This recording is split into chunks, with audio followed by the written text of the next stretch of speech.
Welcome to the Scott Holland Podcast, 2026 NCAA Tournament men's basketball bracket reveal. Less than an hour since the bracket started being revealed, less than 30 minutes, I believe, since we found out where the Houston Cougars will be playing the beginning of their postseason basketball in March, what their bracket's going to look like. Lots to chew on there. I think this is at least the third year in a row, Bobby, of you and I doing this live bracket reveal. Or not live bracket reveal, but live bracket reveal, react, a bit more of a tongue twister than I expected. And I like the immediacy of it. Obviously, we get back here in, we'll say, roughly 48 hours. You have some time for the thoughts to germinate. You have more time to do the research. And I like the reaction nature of this. Like, obviously, we're doing as much as we can to be informed. It's not like Bobby and I have deliberately done no research. We're going to give you as much research as we can do in an hour, but thus the fact that's an hour, that means there's not going to be it's going to be our natural reactions, which is fun. I think we, and at least somewhat admirably, not to pat ourselves in the back too much, like try to be informed about the topics we talk about. I think that's a good prerequisite for doing a podcast on a subject, but it's fun sometimes to have it be kind of just your natural thoughts as they happen. Your vibes. And as the vibes guy, I'm down for talking vibes. And you know, as recently as 9 years ago, it would have been unthinkable for us to be sitting where we are. Not just that U of H is the 5 overall seed, a 2 seed, a team that was alive for a 1 seed as recently as like 25, 26 hours ago. Like that's all very fun. 9 years ago, I would have bit your hand off to just be on the right side of the bubble on Selection Sunday, much less, oh, what bracket are we going to be, you know, the 2 seed in, or are we still alive for a 1 seed? That kind of thing. And that's going to be my overall thought, because this is going to be a lot of like looking at the specific games, looking at the specific season, as it should be for this kind of episode. But I want to start on that note, just reminding ourselves we live in the good times of Cougar men's basketball. We live in the times, you know, hopefully to continue for multiple decades, but we are living in the good. We're living in a time for Houston Cougar men's basketball that's going to be looked back on the same way that the Phi Slamma Jamma teams are, the same way that Elvin Hayes in that era, Otis Birdsong kind of between Hayes and Phi Slamma Jamma. Like, this is truly the golden time of Houston Cougar men's basketball. And that's really cool to be a part of. Like, we're going to obviously focus more on the specifics of the tournament to come, but I kind of want to start on that big picture note, Bobby. How are we feeling about that? How are we feeling about the bracket? How are we feeling about life in general here on an early Sunday evening? Yeah, man. Anytime you get to participate in Selection Sunday, it's a good Sunday. We were joking right before we went live. I saw a tweet from, I think, a K-State fan or I don't know exactly who, but it said, welcome to Selection Sunday, or as Kansas State fans like to call it, Sunday. Good joke. It's a funny joke. Granted, they have been good over the last decade. They've made a couple of Elite Eights. That's what got Jerome Tang his giant contract. So it's not like they were where we were when Sampson took this program over or something like that. But yeah, just always fun to be able to participate. It's kind of weird. It's still kind of weird, just like making sure that this Sunday, most Sundays, when it's not football season, it's kind of a free for all. I go to work and I do different things, and you're like, oh, maybe I can go do this, but it's like, no, this Sunday is the like mad an NFL dash to Sunday. get stuff done before the Sunday scaries for those of us that work Monday through Friday. Yeah, and this is now a Sunday I have to block off. It's awesome. It's like, nope, can't do anything. Like, my parents were thinking about coming up this weekend to do some shopping, that kind of stuff, and like I told Mom, I was like, it's Selection Sunday, I won't be there. I gotta see where we're at, and we gotta instant react to record. So Sorry, Mom, ball takes the priority. Yep, ball's life, baby, ball's life. So heck, work, I was thinking about driving to Tyler for work, because I got to go down there tomorrow morning. It's like a 2-hour drive. I got to be there at like 9 a.m. And I was like, yeah, but I could stay at the house, do my instant react, and not deal with it. So, quick aside, there are only 2 sporting events, you know, in the 6 years now that I've lived on the other side of the country. There are only 2 sporting events that throw me off in terms of like when they happen in the day, and it's the Super Bowl being like 3 p.m. and it's the bracket reveal being like 3 p.m. Like, I know it's at this time, and yet still today I was like rushing to like get laundry out of the dryer, get finished like prepping stuff for dinner before like the bracket reveal. Like, that just threw me. Little throwaway note here to the relevant topic, to the Houston Cougar men's basketball team, what awaits in the NCAA tournament. We did officially find out, as expected, this team was the 2 seed in the South region of the NCAA men's basketball tournament bracket, and will be playing 15 seed the Idaho Vandals here in the week to come.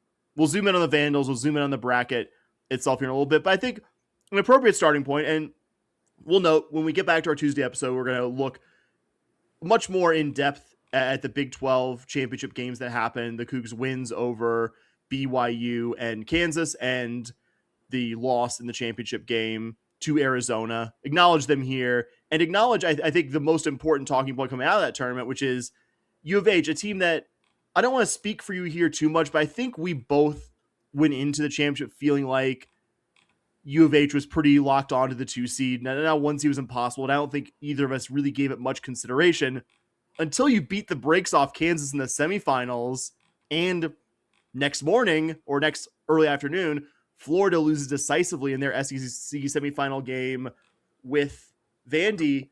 You start thinking, UConn also gets killed in the Big East championship game to St. John's. Are we alive for the 1 seed? Are we alive for the 1 seed? And then you lost to Arizona. At times you made a game effort. At times I thought you actually played better in that one than you did the game at Fertitta, but ultimately came up short, and I think came up short as the second best team to the Wildcats, and thus here we are as the 2 seed. Bobby, how much did you believe, and what were your thoughts about what the Cougs did in terms of seeding? Yeah, I mean, heading into the tournament, if you go back and listen to last Tuesday's episode, I said you could be playing for a 1 seed here. If you win and some things go your way, you really got a shot at the 1 seed. And we saw that, right? You had the things go your way. The only thing that happened is you didn't win. But I definitely thought it was like possible. I didn't think it was very likely. And I thought, again, I didn't see Florida losing the way they did. I didn't see UConn. And to be honest, just talking here, I don't understand how UConn was even in the discussion for the 1 seed, even if they had won. Like, if you look at every metric, like U of H was better than UConn in just about everything. I think it was going to be Florida or U of H, and that bared out with the where the overall standings were, or the overall seeds were. You were the top number 1 seed. That's what gets you into the South region. You play the weakest number 1 seed in Florida. So I really think the top 3 seeds were really decided heading into the tournament. Like I said, I thought there was definitely a chance, but you were going to have to look really good. You were going to have to win the Big 12 tournament for sure. And along the way, that probably meant you were going to have to beat Arizona. Or, if Tech had made a run, this isn't like trying to take a shot at Tech, but like if Tech makes a run and then you beat Tech in the finals of the Big 12 tournament, you're probably not in that discussion for the 1 seed. But it played out exactly how you expected, how you needed it to play out for you to even have a chance at the 1 seed. And unfortunately, you couldn't win. And to your point, I think we definitely played better in that game versus the one at Fertitta. I think you had some shots at this game. I think I texted you coming out of halftime. I said, what happens these first 5 minutes is going to be crucial. If you can come out and at the under 16 really be within 5, you cut it down to 3. And once it kind of got I think they came out, they scored the first 4 or 6. I was driving home. I It had was the like game up on. 48-30. It was 48-36 at one point early in the second Yeah, half, I you think. got it down to 12. I was kind of like, that feels like it's it. You made it more of a game than I probably thought it would be. It really felt like you were going to bring in the backups here and just kind of run it out, make sure no one gets hurt heading into March. But the Cougs prevailed. I thought you had a good game for Mercy Miller, not to get too deep into the game, but overall, I thought you did enough to put yourself in the discussion. And with how the season went, once those 3 games, you lost those 3 games in a row, it was kind of like, well, let's actually see if it didn't feel like a 1 seed was ever in the question at that point. And so once you were able to kind of get it back, I like to see the fight. Yeah, in both cases, obviously very different things. A basketball game versus largely creating a resume, even though largely creating a resume involves playing basketball games. The 3-game losing streak gave you too big of a hole to ultimately dig out of, though I think you put yourself in a good position to potentially do it by getting Arizona in the championship game. Fully agree with you. I think if you have Texas Tech there, or even Iowa State, like Iowa State's very good. Iowa State's a fellow 2 seed at this point. I don't know if that hypothetical win, if you get it, gets you over the hump, but an Arizona one would have. The trick there, you got to beat Arizona to do it. And man, like that's a good It's basketball tough. team. And in the It's game tough. itself, the first few minutes of the second half, I think gave you too big of a hole to get out of when the Cougs did make a game of it late. But I think if you play them even there, maybe that push at the end gets you over the hump. It didn't, and the margins are always going to be very, very fine, and you're going to have to play your very, very best basketball to beat a team level of Arizona, which thankfully, if we're seeing them again, it will be much, much later in this turn. I think it would have to be, yeah, it would have to be the Uh, championship game, right? This should tell you how soon it is. Like we're no, you would get the yes, yes, it would be the championship because they're game. the others. Sorry. Yeah, that they're the other side of the bracket, They're right? So literally the complete opposite side of the bracket. Like if you yeah, look here, we're down here, they're up there. It's kind of yeah, funny.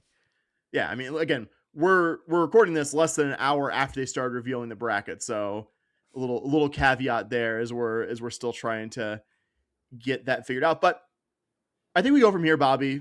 And unless you have further thoughts, which again, I No, will let's go. reiterate, we will talk further about the three games that Houston Cougar men's basketball played in Kansas State, the Big 12 championship game, in our regular Tuesday Scott and Holland podcast episode. But talk about this matchup. The Cougs will be playing a team coming into the tournament red hot. Obviously, all caveats for 15 seeds apply here. There's a reason why it happens more often than a 16 seed, but a 15 seed being a 2 is the thing besides that happens least often. But a team that won 4 games in 5 days in Boise Hmm. at the Big Sky Championship, the Idaho Vandals, a team I actually, by virtue of them being, I think, the last game on tonight, I caught their semifinal game against Eastern Washington. I believe it was. Hold on, looking at that. Yeah, their semifinal game against Eastern Washington, and then their championship game on Wednesday night against, I think, probably the Big Sky's most consistent team in the postseason, Montana, to punch their first ticket to the NCAA since the 1990 season, a season where you and I were both barely alive to be experiencing. I think not to dox you, I think that would have been the first March Madness of your life, the 1990 one Correct. here, and Correct. only the second one for yours truly. And I don't want to overstate the Vandals' ability to win this game here. I think we've talked a lot this season and seasons past about how to beat Houston Cougar men's basketball, you have to have certain prerequisites. You have to be a certain level of defensive team. You have to be a certain level of offensive team. And I don't think it's being too dismissive of Idaho to say they're not that team.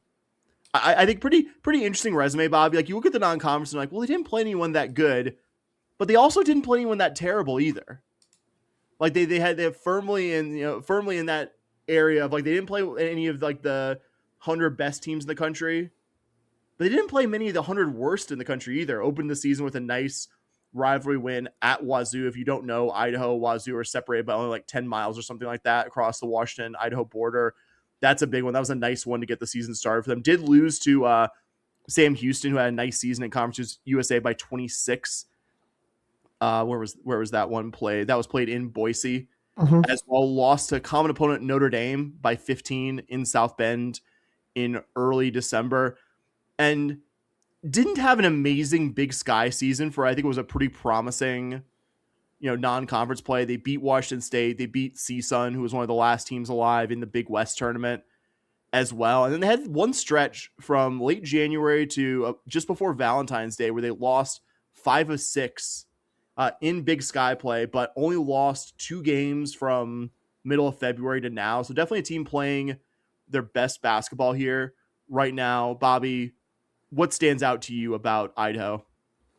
Yeah, I think the biggest thing kind of going through their Kin Palm, that's where you can get a lot of information quickly about a team when you pay for the premium. Thank you to our patrons who help us get that info. But the thing that stands out to me is their distribution of their points. I don't know if you noticed that, Sam. They shoot the three, buddy. 37% of, or they are 37th in the country in the amount of percentage of their total points that come from the three pointer. 37% of their points come from beyond the arc. Um, that's kind of something you need in March, right? Like if you're going to pull off a 15-2 upset, well, I don't think it's probably going to happen. And like you said, if you're going to do it, a team that has some senior leadership that can shoot the three really well, get hot from three, That's kind of how you do it. Now, when you start looking at the other metrics, right? Teams score inside the arc really well against them. There's or no, they do not allow teams inside the arc. They allow lots of threes as well. So it's going to be an interesting game if they can get hot and the Cougs get cold. Maybe you see something here. Um, if things are going poorly for the Cougs and they're going really well for Idaho State, I think at like the under 8 in the second half, this is a 5-point game with U of H leading, and then the Cougs kind of separate themselves there. I don't. You look at their offense, 176th in Ken Palm. The Cougar defense should shut that down. Any team that we've played that's even been kind of like this, it hasn't been much of a game for very long. You to really see something like this. What are they Ken Palm right now? 145, just to kind of give people an idea of what to expect. The closest team is probably going to be somebody like a Utah that we beat by 14. They are 126th in Ken Palm compared to 145. Middle Tennessee State, which the Cougs won by 9 at Fertitta. Kind of close there. Towson, who you beat by 17, is 157. So you didn't have much trouble with many of these teams, maybe Middle Tennessee, but I would say that was a game where the Cougs kind of separated themselves and made them pay a little bit. So yeah, Idaho isn't really what scares me in this tournament. Not to disrespect Idaho, like you, I've watched quite a bit just because it's Saturday night, last game of the night. I kind of have it on while getting ready for bed and just kind of listen to the game more than anything. And so yeah, I think this team, to your point, has looked pretty good the last part of the season, and it's gonna be fun. And again, it's March, baby. It's Thursday. We got something to do on Thursday, Sam. Heck yeah. What really jumped out to me, and this is something I noticed even before I knew they were an opponent, they have a really good combination of promising young guys and experience. Isaiah Brickner was the Big Sky sixth man of the year. He had a really good Big Sky tournament. Definitely their best 3-point shooter on a team that really likes to volume shoot. As you point out, Biko Johnson, one of their starting guards as well, but good young guys. Colton Mitchell, who started his career at Idaho State, was a good Idaho prep player. He's having a breakout year. He was an honorable mention Big Sky all conference player. Like not the most efficient shooting guy. Like Rasmussen and Mitchell will both take a lot of threes, but neither of them are super efficient making them. But again, they'll take a lot of them. I think Brickner's the guy I'm most interested in. Coming off the bench, I would say he's one of the best bench guys that we're going to see from any opponent this year, just in terms of what he's able to do as a player and also just the volume of scoring that he's probably going to make up for.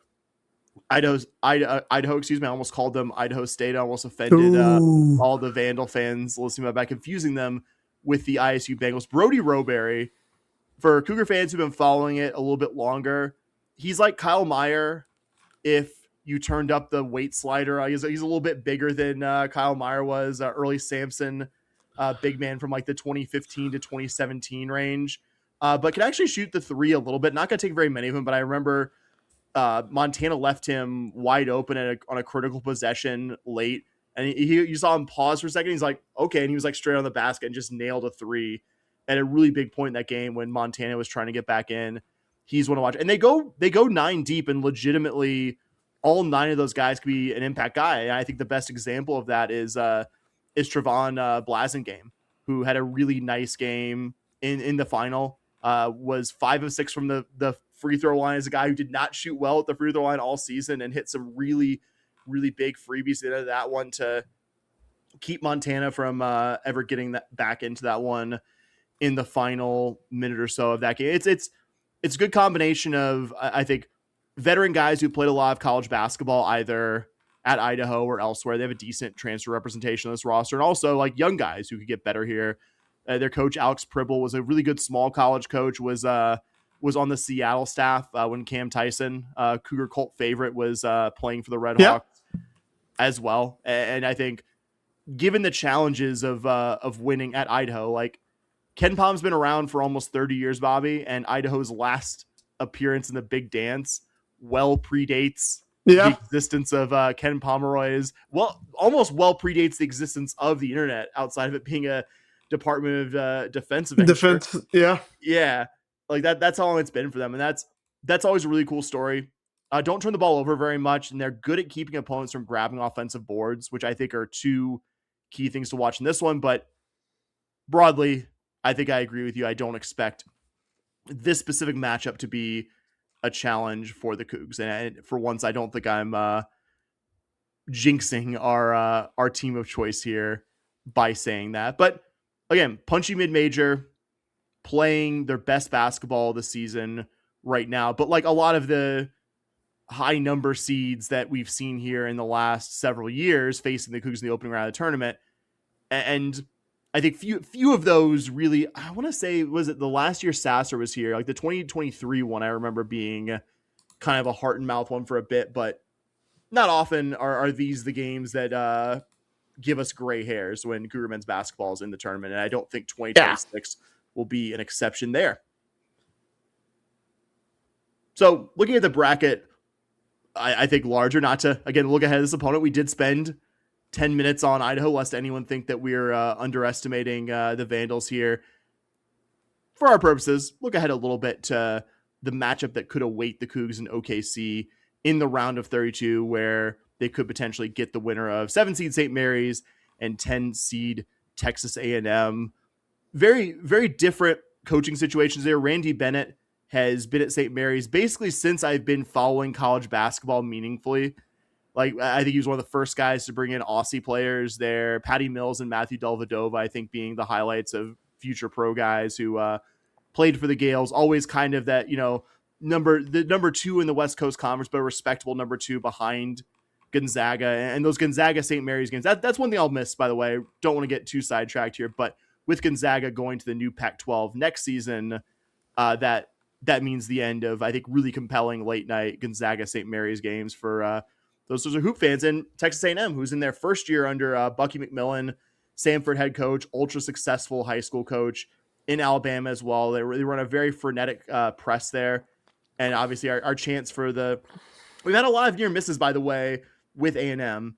If a certain Jordan Poole shot doesn't happen in 2018, A&M is who we're seeing in the Sweet 16. I'm very much of the opinion that 2018 U of H, given that they came so heartbreakingly close to being a very good Michigan team that year, I think U of H handles that A&M team similarly to how Michigan ended up handling them. And then we saw them 2 years ago, very, very, very heart and mouth round of 32 win that season, though I think we've had a few heart and mouth round of 32 games since following this team in the NCAA tournament. So potentially a second matchup with 3 with the Aggies would love, obviously a chance to end their season as well. Bobby, what do you think of the Gales and the Aggies? Yeah, I think when I saw the bracket revealed, we talked a lot about, watching some games late at night. I've watched quite a bit of St. Mary's in that spot, and to be honest with you, I think St. Mary's gets past Texas A&M. Um, Again, you mentioned that A&M press that they like to run that could cause some fits for St. Mary's. And to be honest, kind of looking at everything and who you might play, I was really shocked that St. Mary's was a 7 seed, man. They come in at number 24 in Ken Palm. Yeah, that's right on the edge of being a 6 seed, 7 but who, buddy, that St. Mary's team is scary. They've won some big games. You look at some of the teams that they've beat, some of the teams that they've lost to. They beat Gonzaga. They beat Santa Clara. Those are 2 tournament teams. They've also lost to those 2 teams on the road. They beat them at home. Um, you kind of look at their defense, they're kind of a U of H, just slightly not as good as U of H. You look at, they have the number 19th defense. Don't love that for the Houston Cougars when you look at our offensive struggles that have happened this year. You look at their offense, 43rd in the country. Looking back at some of the Houston opponents that have good offenses, a team like Arkansas has the number 6 offense. So you're looking at a St. Mary's team that's number 43, so you're thinking that you'll probably be able to defend them really well, but again, they get hot. That could be a problem. They have that really good top 20 defense. That's scary, man. That's scary, and that's a really good 7 seed. Um, last year it kind of felt like that Sweet 16 game. I think it was Sweet 16 game against Gonzaga. 32, Um, 32. Thirty-two. Purdue was another heart and Purdue was mouth. Sorry, that round of 32 versus Gonzaga last year. I was like, you win that game. I felt like the winner of that game was going to be the representative in the Final Four because that Gonzaga team was so good last year and they were severely underseeded. But this year I think you're running into that again. I'm not saying that the winner of this game will go to the Final Four because I don't know if St. Mary's has the gusto to get past the one seed in Florida. But overall, I think if you get to this game, you're in the Elite Eight. If you play St. Mary's and you win that game.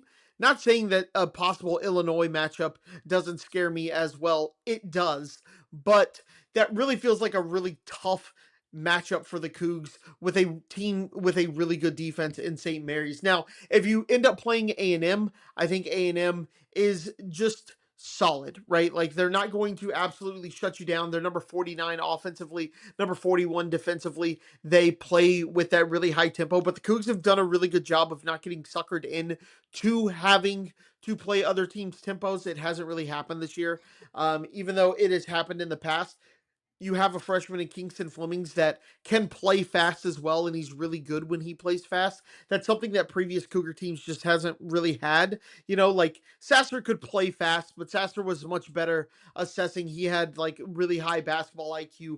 You wanted Sasser to kind of look at what was happening on the court and feed the ball into Wani Roberts. So the A&M matchup scares me a lot less than that St. Mary's matchup does.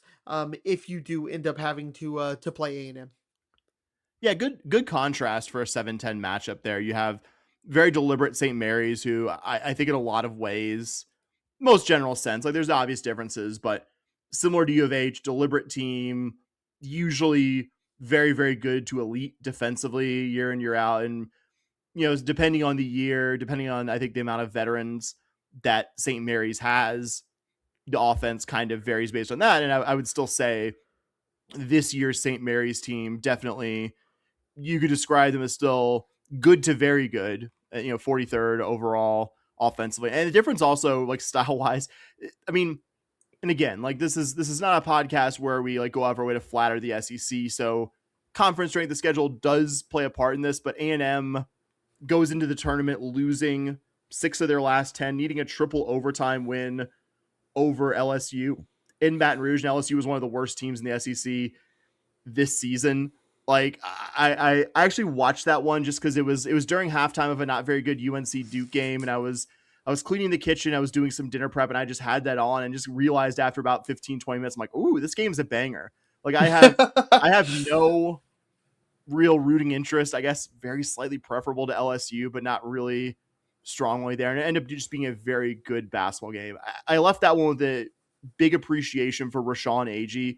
He's like a 6th or 7th year guy. He's had a lot of injury history in his college career, but and I don't use this description lightly.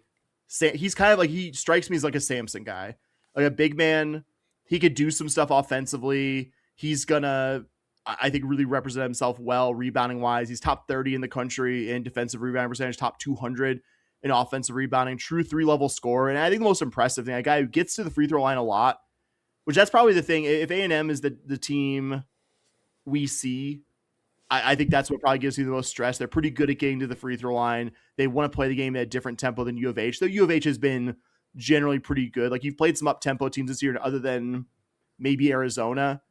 I don't think really an opponent's tempo has swung a game against the Cougars.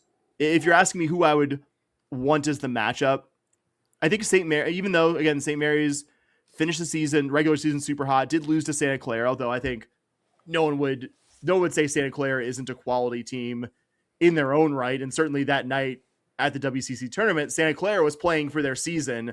St. Mary's is just playing for seeding. And I'm not saying St. Mary's wasn't playing hard, but you know what I mean? Yeah, and Different I stakes mean, here. Santa Clara's playing just for their first post Steve Nash tournament. Sorry. yeah, and Santa Clara is number 35 and Ken Palm A&M's number 39.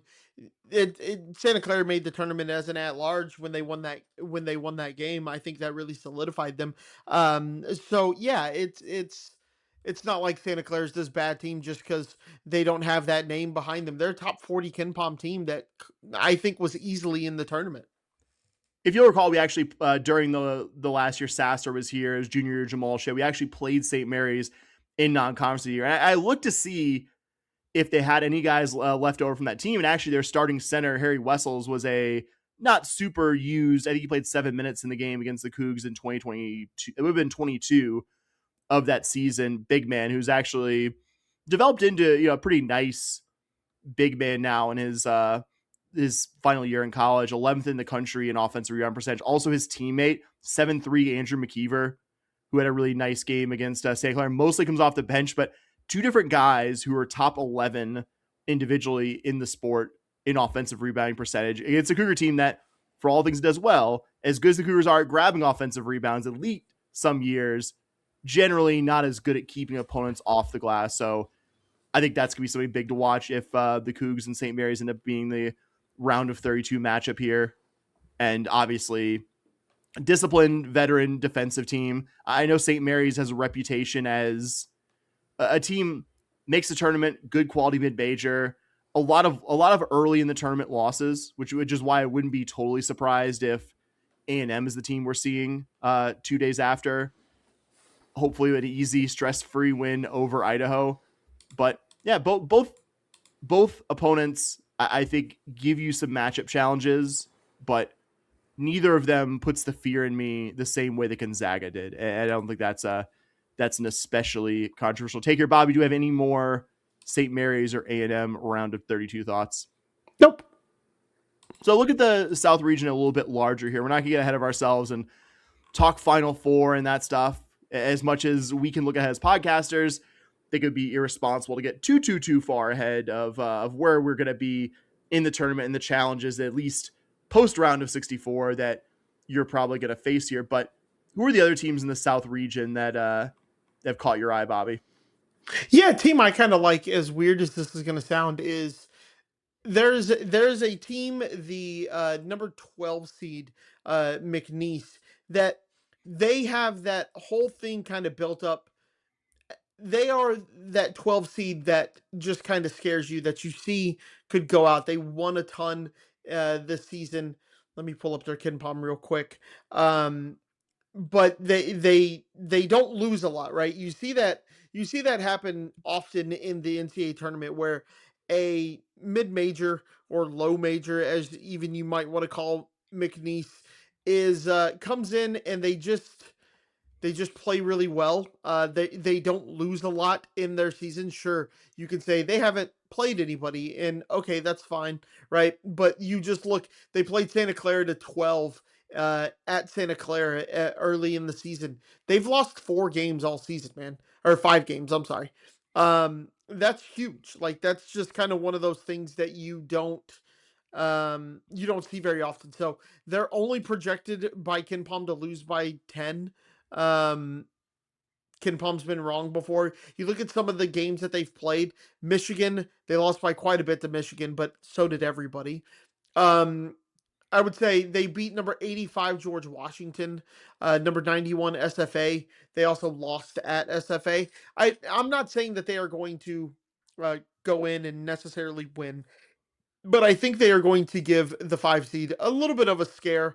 And they're currently riding the nation's fifth largest active win streak at 10 games in a row.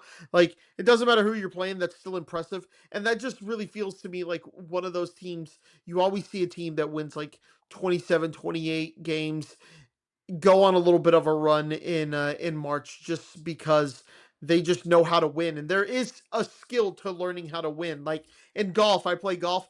Sometimes, like, a tip, if you've hit like a plateau, is to like move up a tee box or move up 2 tee boxes to a shorter course, so you can just learn how to go low. Like, at some point, you just have it's a mental thing, and if you win 28 games, you know how to win. You know what it's like to kind of grit one out. You play HBU and you win 73-69 at home. That doesn't look like a good win, right? That's a terrible. But you learned how to grind it out and just kind of and learn how to win, and that is a skill that you have to develop. And you always, like I said, you always see a team that makes a causes an upset is a team kind of like McNeese. Like you said, there's always, whether it's McNeese or someone else, there's always that mid-major team that, yeah, like, oh, you look at the who they play, and like, yeah, they didn't really play anyone that good, but they just won a fuck ton of basketball games. Pardon my Yeah. French there. And just knowing how to win is such a valuable thing in a win or go home tournament, where doesn't matter if you win the basketball game. It doesn't matter. Oh, you played the 190th strength of schedule. Like, it's March, baby. Win or go home. Mm-hmm. Like, that's all that matters. I want you to also pull something. I actually, while I was editing our last episode on ESPN Plus, I actually had their Southland semifinal game against UTRGV up on the TV, kind of half watching it while I was editing the episode. I want you to pull up the little momentum tracker thing for the game in KenPom. I want you to pull that up. I've got it up on mine right now for the McNeese UTRGV, a triple overtime win Hold in on, I got to get back to the McNeese page. I'm headed that way. it was one, and I don't think I can give an educated play by play on this one. I could just tell you it was absurd. There were multiple points where I Oh was just heck like, yeah, McNeese can't get their way out of this one. And at different points, like at the end of regulation, at the end of the first overtime, they very much did. It really looked like they were finally like running out of gas late in the second OT period before I think finally their opponents, their much lower rated opponents, finally just either lost the belief they could win that game or just ran out of gas in their own right. yeah, And yeah, like you look at that and you're like, damn, they needed 3 overtimes to beat UTRGV. But then they went out there and kicked the crap out of the number one Southland team, SFA, in the championship game, and never really looked like they're going to lose that one. So yeah, I think a scary team, because they've won so many games, because they've had to kind of grind it out and figure out how to win stuff. Yeah, I think they could be a scary one. Obviously, Vandy, a team that played today in the SEC title game, won't be an easy team to beat in the first round.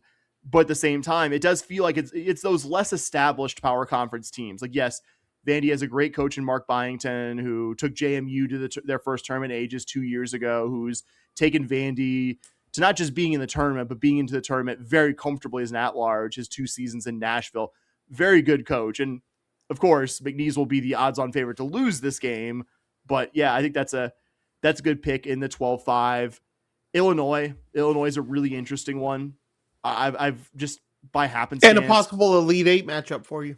yeah, I think definitely one of the tougher 3 seeds out there. Like KenPom would actually tell you Illinois was a little bit undersea as a 3. Keaton Wagler, I know, like Kingston Flemings is someone who, by being a high lottery pick here in the summer, has overperformed his recruiting expectations. Nobody who's in this draft has overperformed their recruiting expectations more than Keaton Wagler, who was like a Yep. 3-star from the Kansas City area and is a star player now for an Illinois team. And I think he's the only guy besides Kylan Boswell, former Arizona guy, who we saw a bit. I think I want to say, did he play for?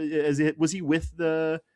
No, he was not. We did not see Kylan Boswell. Excuse me on that one, but a hometown guy returning to the Illini, and basically everyone besides Boswell and Keaton Wagler is some kind of Eastern European guy, whether they be Eastern European by parentage. Peja Stojakovic's son, Andre, is a pretty good wing for the Illini, or guys like David Mirkovic and Tomislav Ivisic, who come from Eastern Europe. Illinois, I think, has really done better than anyone at recruiting good Eastern European players. I think they're going to be a very tough team. They're the tallest team in the tournament as well.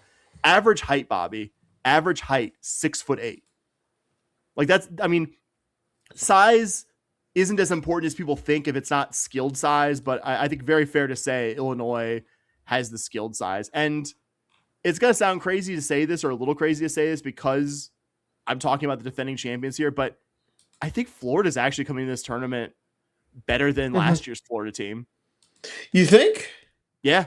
Like I know the SEC tournament loss to Vandy, like that looks bad, but that was their first loss since Yeah. January. Yeah. Like that's a team, like we talked about teams coming to March hot. That's a team coming to March hot. Like they weren't just winning games, like ran Alabama off the floor in Gainesville. I think that was the first game that Bediako had back, or one of the first games he had back. That just sticks in my mind As a as guy who well. has the Bediako rookie card, jersey patch auto. Thank you very much. If anyone's interested. Yeah. Yeah, shpodcast@gmail.com, at number one Coog on the site formerly known as Twitter. If you want to get to Bobby Right about that, when but right when that story came out, I was just at the card shop going through the box of like swatches, and I think I sent it to you, and you were like, "Holy cow! I cannot believe that." yeah, you had that, and I was voting for Charles Bediako in the G League All Star game before the NBA wisely removed Charles Bediako. But I mean, they beat, and again, it's in Gainesville, and they're not going to be playing any of their games here in Gainesville. So like taking Florida home results here is anything really definitive about the tournament. I think it's sort of a fool's errand, but Arkansas is really fucking good, Bobby. Arkansas just won the SEC tournament. We saw, I would argue that either the Kansas blowout win in the Big 12 tournament or beating Arkansas in Newark were this team's two best wins this season, which is a Arkansas very good basketball team. They beat them by 34 in Gainesville. And for me, it's hard to conceive of anyone beating that Arkansas team by 34. That's how good this Florida team is. Guys from last year's team that are a year older and a year better. Ruben Chinulu, their big man, Alex Condon, and Thomas Hoff are better. Boogie Fland, who transfers over from Arkansas, guy who was expected to be kind of a one and done Calipari guy. Didn't entirely work out last year at Arkansas very much. Looks like he's starting to come good. And Todd Golden, who I think is very much proven himself both by winning the championship last year and just in how good Florida's been this year. Very, very good coach. If the Cougs get them as a matchup, though, we'll say good 3-point shooting, not great 3-point shooting, but at least good 3-point shooting team, I feel like is one of those prerequisites to beat this Houston team. Florida's fucking terrible at it. Florida is 324th Mm-hmm. in the country. That was actually a shock. I saw, I was like, dang, they're really that bad at it. They lost to TCU early in the season. But again, I think late November results now, you can't really take too much from that now that we're into Mm-hmm. March. But even with some of the warts, I mean, elite offensive rebounding team, better than the Cougs there. Elite at keeping opponents off the glass as well. Don't force a ton of turnovers, which again, if there's a U of H matchup there, might prove fruitful if the Cougars can get that deep in the tournament. And I would love the revenge game there. I mean, I Yeah. want to be in the Elite Eight regardless. It really isn't super important to me who is the opponent in the Elite Eight. Like, I just want to get back there. I just want to have a chance to go to the Final Four, whether it's Florida, whether it's any of the teams Mm-hmm. that could possibly be there. I want to get there. Oh, it would be so sweet to go back to the Final Four and do it by beating them at Toyota Center, man. It'd be great. I would love that. I would love that. The other thing I would love. I'm not one of those people that's like, oh man, I want to beat the best teams along the way. I hope they get beat by the 16 seed and we play the 16 seed in the Elite 100%. Eight. Like I will always cheer on the lower seed except for us, right? I want A&M to win. I want Penn to win. I want VCU to win. I want Troy to win. I want McNeese to win. Like I'm working my way through it. Like whoever their 16 seed is, I don't even remember who they got in the The in. winner of Prairie View, A&M, and Lehigh. Yeah, go Panthers. Let's go Panthers. My only other thought about the South bracket doesn't directly relate to Cougars. I know nothing about VCU this year other than they got the A10 auto bid, Yep, and you know I'm the same way. VCU pretty consistently team Solid. in the tournament, solid mid major in one of the better mid major leagues. It could be almost anyone in the 11 seed. I'm so convinced that UNC is a one and done team in this tournament. Not just because they're missing Caleb Wilson, but just even when they had Caleb Wilson. I watched their comeback against Duke. And yeah, that's one of the better wins that anyone has this year to beat this year's Duke team. Very few teams did it, and they did it. And that rivalry game, it was a cool moment. Like if you like college basketball, and I watched that one live, yeah, and you're a Duke hater, like I would say Bobby and I and all red-blooded Americans are, you enjoyed that. But I watched enough of UNC this year to be like, this team's They're a not paper that good. tiger. They're not Yeah. that good. Like there is, I know like they have some good wins there. And I'm not going to dig into their resume stuff, but you sometimes you see a team that's kind of in and around the top 25 and you're like, this team's not legit. This team's not going to do anything in the postseason. And that's kind of I feel about this UNC team. And that as soon as I saw it 6-11, I was just like, I'm taking the 11 here. Like I don't Hmm. even care who the 11 is. I know nothing about this year's The VC. 11. Yeah. Yeah. I don't even know who her coach is because I know it was Ryan Odom, but he's now at Virginia and did a great job at Virginia this year. But I'm taking them sight unseen just because that's how not seriously I take USC. Do you have any other like larger tournament Big 12 team thoughts as well? Any team in our conference that you think besides the obvious Arizona? Like I think Arizona is ticketed for a big Right. run. I Right. know they've had their NCAA tournament troubles under Tommy Lloyd, but I do feel like in the regular season they have proven themselves to be a different animal than even some very good recent Tommy Lloyd Arizona teams here. What do we think? Yeah, I think just kind of looking here, and I'm just kind of scrolling through quickly. Um, I like the TCU matchup. Probably not going to beat Duke, but I could see them advancing. Ohio State's only a 2.5 point favorite. I'm a little surprised they're even the favorite. I think that just comes down to them being a higher seed and being a little bit more consistent. The one I hate to say is I think we're going to see Texas Tech in the second weekend. As much as I don't want that, that's a strong 5 seed because they've even looked good without their oh JT um Toppin. well, yes, without JT Toppin. Sorry, I don't know why I forgot JT Toppin's name there for a split second. They've looked good even without him. Now you have that TCU loss a couple of weeks ago. They got blown out by Iowa State. But honestly, on that glass court, Iowa State was blowing everybody else out. I can't think of a team that was more disappointed with the hardwood change than Iowa State was. But they beat Iowa State in Ames without JT Toppin. Um, was Toppin was still playing when they played Arizona, right? If I recall. Believe so, yeah. Yeah, yeah, he was. I just clicked it. But yeah, I think you're gonna see Tech possibly in that second.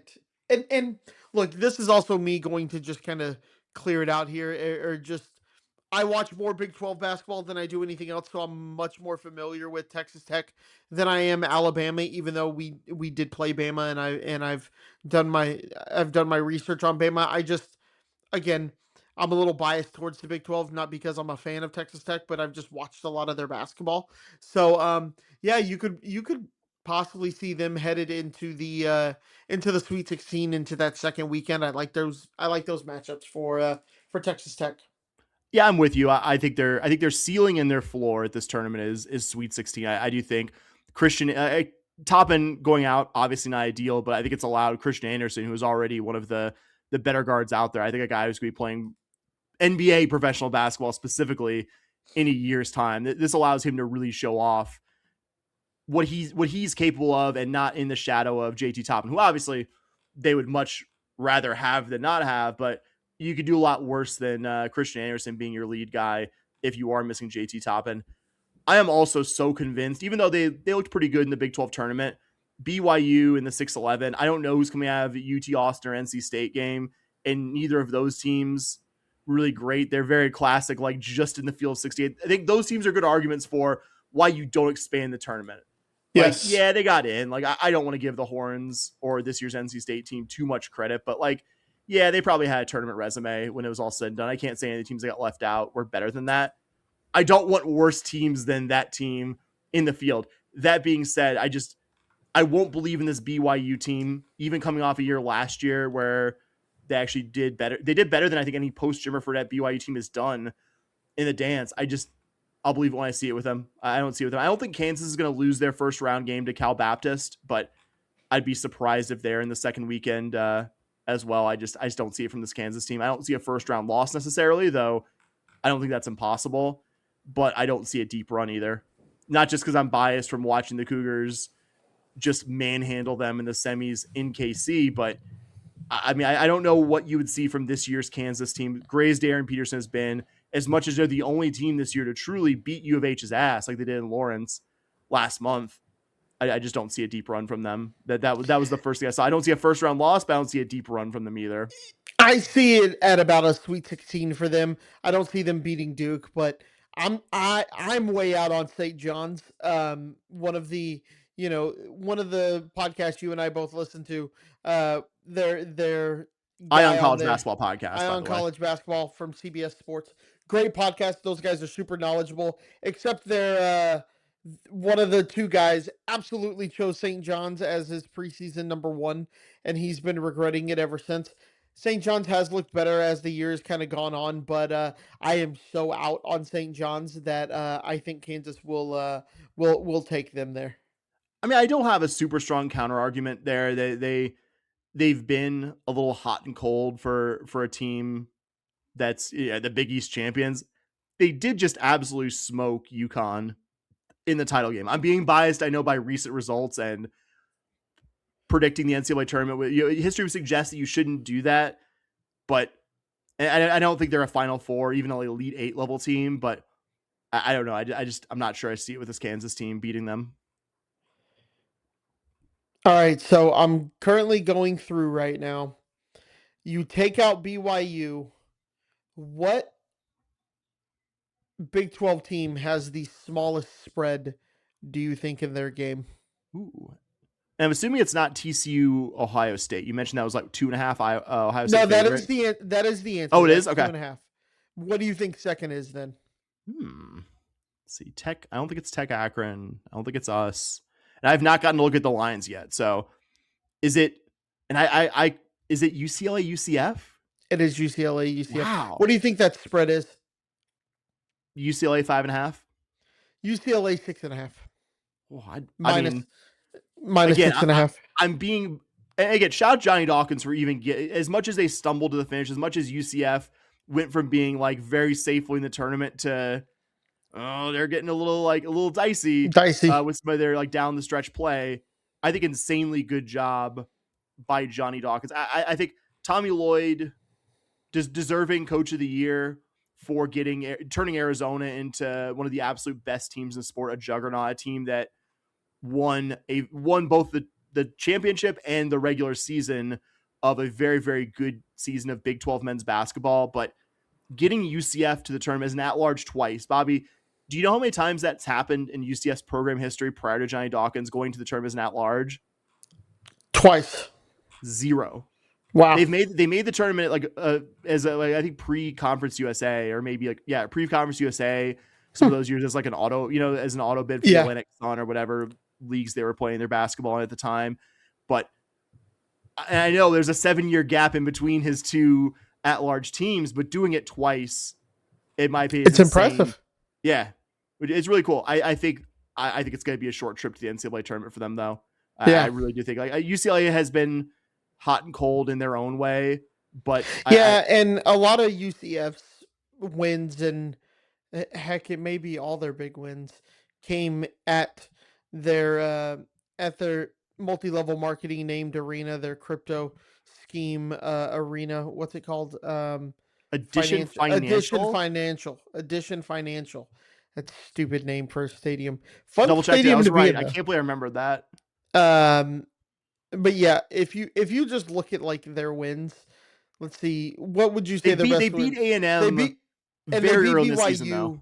They beat BYU in Provo, but to be honest, by the end of the year, everyone did that. It was during BYU's worst stretch of the season, which again, still give them Yeah, credit yeah, for it, but like it wasn't during a great year period for BYU. yeah. You look, they beat Tech at home. K State they beat. Um, yeah, but everyone else they beat at home. Like their best away win is that BYU one. Their second best is Colorado on the Yeah, road. They honestly, yeah, probably. they just beat everybody at Addition Financial. Yeah, I mean losing 3 straight to end the season with none of those 3 being NCAA tournament teams, losing at home to Baylor, losing at home to Oklahoma State. West Virginia was a solid team on the wrong side of the bubble, but man, you didn't really compete with them that hard. So yeah, I think impressive they made it, but I'm gonna take into account how poorly they played down the stretch here, and probably not expect it to be a very long trip to the postseason for the Knights. And Sam, just real quick, first round tip time has been announced. The Cougs will be playing at 8:55 Central, so you get the late last game on Thursday. Ah, uh, not perfect for 99% of you that live in the Central Time Zone. Perfect for me, who does not live in the Central Time But Zone. hey, Sam, we need to talk about body clock here.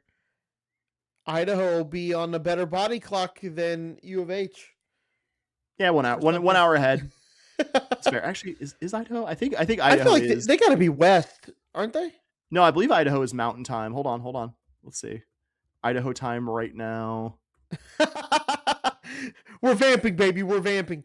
You do have A&M St. Mary's right before. If you are going to make the trip up to Oklahoma City, great that it's being played in Oklahoma City. If I didn't have something going on Thursday night, possibly, I would absolutely be there. But I have a really cool event that I'm hopefully getting to go to. That I'll find out officially if I get to go to in the upcoming days. That trumps this, but I will be watching the game. I will have it up. Unfortunately, the first Google results I got here isn't helping me out very much because apparently part of the state, including Coeur d'Alene, which I believe is up there around Moscow in the northern part of the state, is Pacific time, but Boise and like the southern part are Mountain, Uh, apparently. fun So fact: one of the best golf courses and a true island green is in Coeur d'Alene. hmm, the more you know. Not not that fraud peninsula that they're playing on this weekend. The two other golf knowers listening to this 57 minutes in are like, yes, thank you, Bobby, thank you. Do we have any other tournament thoughts, Bobby? No, man, I'm good. All right, take us home as you always do. All right, well, that is it for this instant react episode. It's not our normal do 3 days worth of research and do everything, but we do hope you enjoyed it.